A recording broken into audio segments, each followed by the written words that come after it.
Assalamualaikum warahmatullahi wabarakatuh. Hari ini kumpulan kami akan membentangkan tentang kepentingan maqasid syariah dalam mencapai kesepaduan sosial. Saya, Nur Syahada binti Sabaruddin, akan memulakan pembentangan ini. Baiklah, marilah kita mengetahui apa itu maqasid syariah. Maqasid syariah membawa pelbagai makna, antaranya ialah menuju, meminta sesuatu atau mendatangkannya, berjalan lurus, keadilan dan kebenaran, keras dan paksa. Maqasid syariah dari segi istilah pula merujuk kepada tujuan-tujuan pensyariatan hukum serta rahsia-rahsia yang terkandung di dalam sesuatu hukum demi memelihara kemaslahatan hidup manusia di dunia dan di akhirat. Maqasid syariah terdiri kepada 3 bahagian. Yang pertama, al-daruriyat yang bermaksud keperluan asas. Masalah asas yang melibatkan 5 pemeliharaan asas iaitu agama, nyawa, akal, keturunan dan harta. Yang seterusnya ialah al-hajiyat yang bermaksud kemudahan dan kelapangan. Ia adalah masalah yang diperlukan oleh manusia untuk mewujudkan kemudahan dan kelapangan dalam menjalankan tugas dalam kehidupan. Dan yang ketiga, al-tahsiniyat yang bermaksud kesempurnaan. Masalah yang diperlukan sebagai kesempurnaan untuk menjaga kehormatan hidup manusia yang melibatkan kemuliaan akhlak dan adat yang baik serta meninggalkan keadaan yang buruk menurut akal yang waras. Seterusnya ialah kepentingan akal dalam mencapai kesepaduan. Di dalam maqasid syariah, menjaga akal bermaksud melindungi akal dari apa-apa yang merosakkan.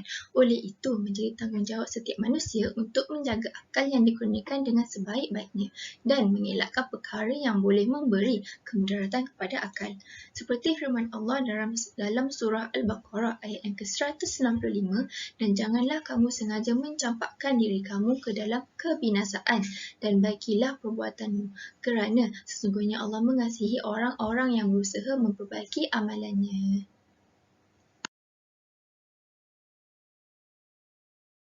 Menjaga akal adalah penting bagi mewujudkan kesepaduan sosial di sesebuah negara, terutama sekali negara multi-etnik seperti Malaysia. Dalam konteks maqasid syariah, pendidikan merupakan perkara yang membawa kepada pemeliharaan akal. Oleh itu, ilmu pengetahuan menjadi asas untuk mencapai kemajuan dan masyarakat yang bertamadun yang tidak hanya mempunyai ilmu dan keterampilan, akan tetapi memiliki nilai-nilai murni yang menyumbang kepada pembangunan negara dan bangsa. Seterusnya ialah kepentingan agama dalam mencapai kesepaduan sosial.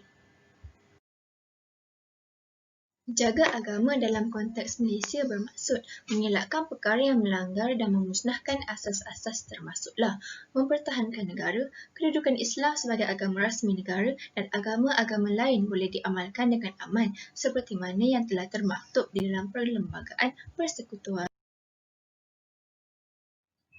Allah berfirman di dalam surah Al-Baqarah ayat yang ke-256 yang bermaksud tidak ada paksaan dalam agama Islam kerana sesungguhnya telah nyata kebenaran Islam dari kesesatan kufur. Oleh itu, sesiapa yang tidak percayakan taghut dan ia pula beriman kepada Allah, maka sesungguhnya ia telah berpegang kepada simpulan tali agama yang teguh yang tidak akan putus. Dan ingatlah, Allah Maha mendengar lagi Maha mengetahui. Kepentingan menjaga agama dapat dilihat melalui konsep Islam sebagai ad-din yang mana telah menerangkan bahawa konsep ini bukan setakat kepercayaan dan bentuk peribadatan, namun Islam juga merupakan satu sistem hidup dan mempunyai peraturan hidup yang komprehensif. Prinsip yang perlu diamalkan masyarakat adalah semangat perkongsian, hormat menghormati, hargai perbezaan satu sama lain serta mengamalkan sikap toleransi. Amalan dialog perlu dilaksanakan agar dapat memupuk perpaduan dan kesepahaman yang lebih erat. Tujuannya adalah untuk membuktikan agama bukan faktor yang menghalang kesatuan masyarakat, akan tetapi menjadi elemen yang mendorong kepada penyatuan dan pembentukan kehidupan yang harmoni. Assalamualaikum, saya Coach Nada akan membentangkan mengenai kepentingan memelihara nyawa dan memelihara harta. Memelihara nyawa bermaksud memelihara maruah, persaudaraan, kesaksamaan sosial, keadilan dan keselamatan hidup. Agama Islam menuntut umatnya agar memelihara nyawa daripada melakukan perkara-perkara yang boleh membawa kemudaratan kepada nyawa. Nyawa merupakan satu nikmat yang paling besar yang dikurniakan oleh Allah kepada kita. Oleh itu, kita hendaklah menggunakan nikmat ini dengan melakukan amal ibadat kepada Allah Subhanahu Wa Taala serta melakukan perkara-perkara yang boleh mendatangkan faedah. Ini berdasarkan surah Al-Baqarah ayat ke-21. Allah berfirman yang bermaksud, "Wahai sekalian manusia, beribadatlah kamu kepada Tuhan kamu yang telah menciptakan kamu dan orang-orang yang terdahulu daripada kamu supaya kamu menjadi orang yang bertakwa." Allah Subhanahu Wa Taala juga melarang hamba-Nya membunuh diri atau membunuh sesama manusia. Allah berfirman dalam surah Al-Isra ayat ke-33, "Dan janganlah kamu membunuh diri seseorang manusia yang diharamkan oleh Allah membunuhnya kecuali dengan alasan yang benar. Dan sesiapa yang dibunuh secara zalim, maka sesungguhnya kami telah menjadikan warisnya berkuasa menuntut balas. Namun, janganlah ia melampau dalam menuntut balas bunuh itu, kerana sesungguhnya ia adalah mendapat sepenuh-penuh pertolongan menurut hukum syarak." Jelaslah di sini membunuh sesama manusia sangat dilarang dalam Islam. Tambahan pula, untuk mencapai perpaduan sosial, kita sebagai rakyat Malaysia yang hidup berbilang kaum perlu menghormati antara satu sama lain. Jika ada masalah atau salah faham, hendaklah diselesaikan dengan cara yang baik, bukannya dengan saling membunuh dan akhirnya akan membawa kepada perpecahan kaum. Seterusnya ialah memelihara harta. Tidak dapat dinafikan bahawa kehidupan yang sempurna bagi seseorang manusia amat berkait rapat dengan pemilikan dan penguasaan terhadap harta. Jadi, syariah Islam telah menggariskan peraturan hukum dan undang-undangnya yang tersendiri dalam soal memelihara harta. Oleh itu, amatlah penting untuk kita tahu bagaimana cara mengurus dan menggunakan harta dengan betul. Contohnya, untuk mendapatkan harta mengikut cara yang betul, Islam mensyariatkan kaedah pemilikan harta seperti jual beli, sewaan dan sebagainya. Manakala, bagi melindungi keselamatan harta, Allah mengharamkan jenayah, mencuri dan mengarahkan kuat kuasa undang-undang serta mengharamkan kita memakan harta anak yatim. Pemilikan harta hendaklah diusahakan melalui cara dan pendekatan yang diharuskan. Dalam hal ini, misalnya syariah Islam telah mengharuskan jual beli dan telah mengharamkan riba. Di samping itu, dalam usaha pemilikan harta ini, selain daripada riba, syariah Islam juga misalnya telah mengharamkan perjudian, rasuah dan pengurangan atau penipuan dalam timbangan. Assalamualaikum warahmatullahi wabarakatuh. Nama saya Ahmad Haikan bin Khairul Nizam, pembentang yang ketiga. Jadi kali ini saya akan membentangkan tentang kepentingan memelihara keturunan dalam mencapai kesepaduan sosial. Jadi konsep memelihara keturunan melibatkan perlindungan dan pemeliharaan keturunan. Konsep ini sangat penting dalam membentuk masyarakat yang sihat, produktif dan berkesan. Islam amat mementingkan pemeliharaan keturunan atau nasab sehingga wujudnya pelbagai pensyariatan dan hukum hakam berkaitan dengan pemeliharaan nasab. Antara hukum hakam yang berkaitan dengan pemeliharaan nasab ialah pengharaman zina dan apa-apa yang mendorong seseorang kepada zina dan menggalakkan perkahwinan yang sah. Antara dalil ialah daripada surah Al-Isra, surah yang ke-17 ayat yang ke-32 yang bermaksud, "Dan janganlah kamu mendekati zina, sesungguhnya ia adalah perbuatan keji dan seburuk-buruk jalan." Hal ini adalah kerana perbuatan zina ini menimbulkan pelbagai kerosakan, termasuk merosakkan nasab keturunan, menimbulkan salah faham antara satu sama lain dan pergaduhan. Dan zina ini adalah satu mekanisme yang menjadi penyebaran penyakit yang berbahaya dalam masyarakat. Rasulullah SAW juga ada bersabda bahawa kahwinilah oleh kamu akan wanita yang subur dan penyayang, sebab dengan jumlahmu yang banyak aku akan bangga di hadapan para nabi di hari kiamat. Hadis riwayat Ahmad. Jadi dalam hadis tersebut, ia menunjukkan bahawa Rasulullah sangat menggalakkan perkahwinan secara sah dalam kalangan masyarakat supaya memperbanyakkan umat Islam. Jika diperhatikan tegahan dan larangan Allah SWT, ia hanyalah mempunyai tujuan yang satu, iaitu menghindarkan manusia daripada terjatuh ke lembah kehinaan. Kemudian saya juga akan membentangkan tentang langkah-langkah memupuk maqasid syariah dalam kalangan masyarakat.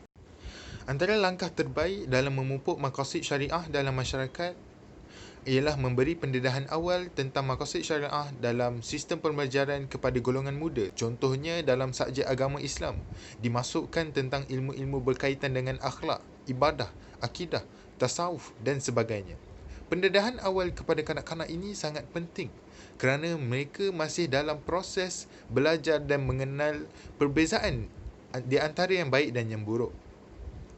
Kemudian, maqasid syariah juga boleh ditetapkan dalam sistem jual beli atau muamalah di Malaysia. Segala jual beli mestilah mengikut syariat yang telah ditetapkan oleh Islam. Contohnya, tiada unsur riba, tiada unsur judi dan tiada unsur ketidakpastian dalam setiap urus niaga yang dijalankan. Seterusnya adalah menyebarkan fadilat amalan soleh seperti fadilat bersedekah. Allah SWT telah menjanjikan ganjaran yang besar atas setiap amalan soleh yang telah kita lakukan. Antaranya disebut dalam surah Al-Baqarah ayat 261 yang bermaksud bandingan derma orang-orang yang membelanjakan hartanya di jalan Allah ialah sama seperti sebiji benih yang tumbuh menerbitkan 7 tangkai. Tiap-tiap tangkai itu pula mengandungi 100 biji.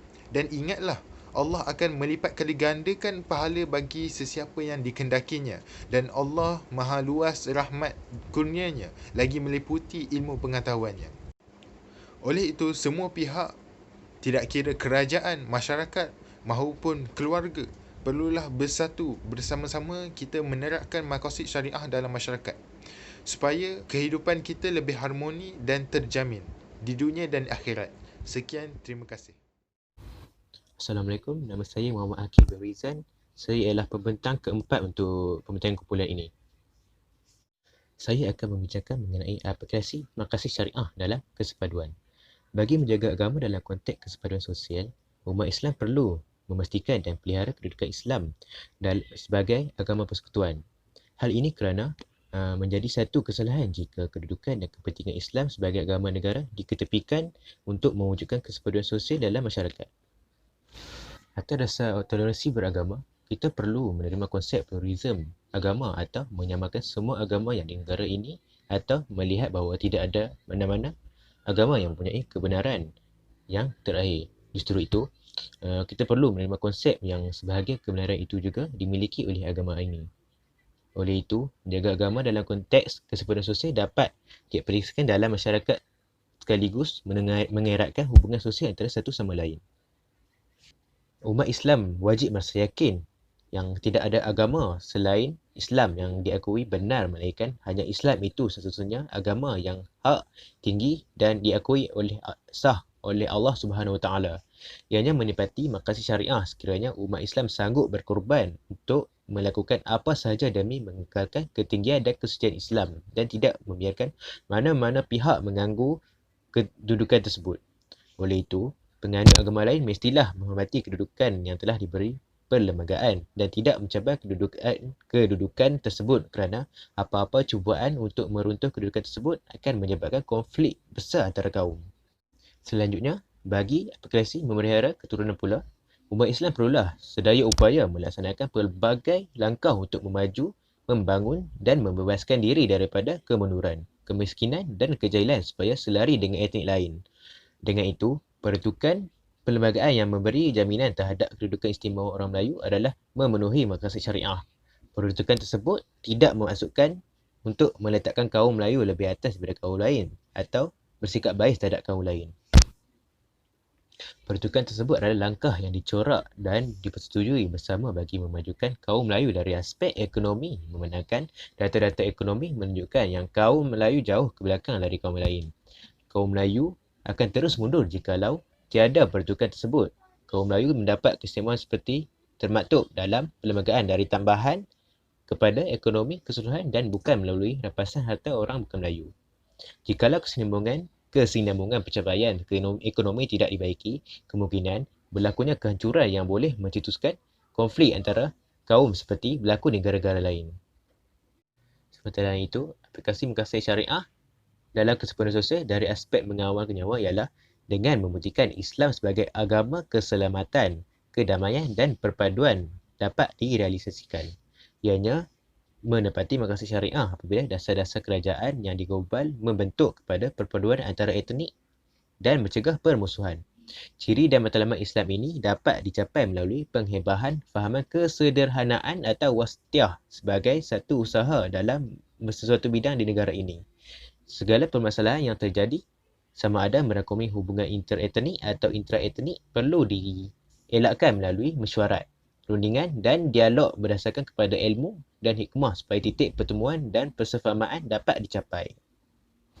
Segala unsur provokatif perlulah dielakkan di samping sebarang pertelagahan tidak harus diperbesarkan.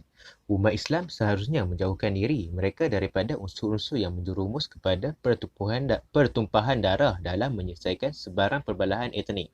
Semangat Islam yang lebih menitik beratkan soal keharmonian dan perpaduan terselah melalui perjanjian Hudaibiyah yang dipelopori oleh Nabi Muhammad SAW.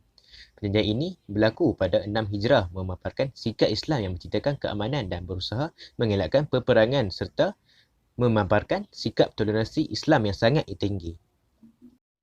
Jadi, kesimpulan untuk keseluruhan topik aplikasi makasih syariah dalam kesempurnaan sosial adalah amat penting untuk seseorang memahami prinsip makasih syariah dan mengaplikasikan prinsip itu dalam kehidupan kerana ia merangkumi semua aspek kehidupan manusia.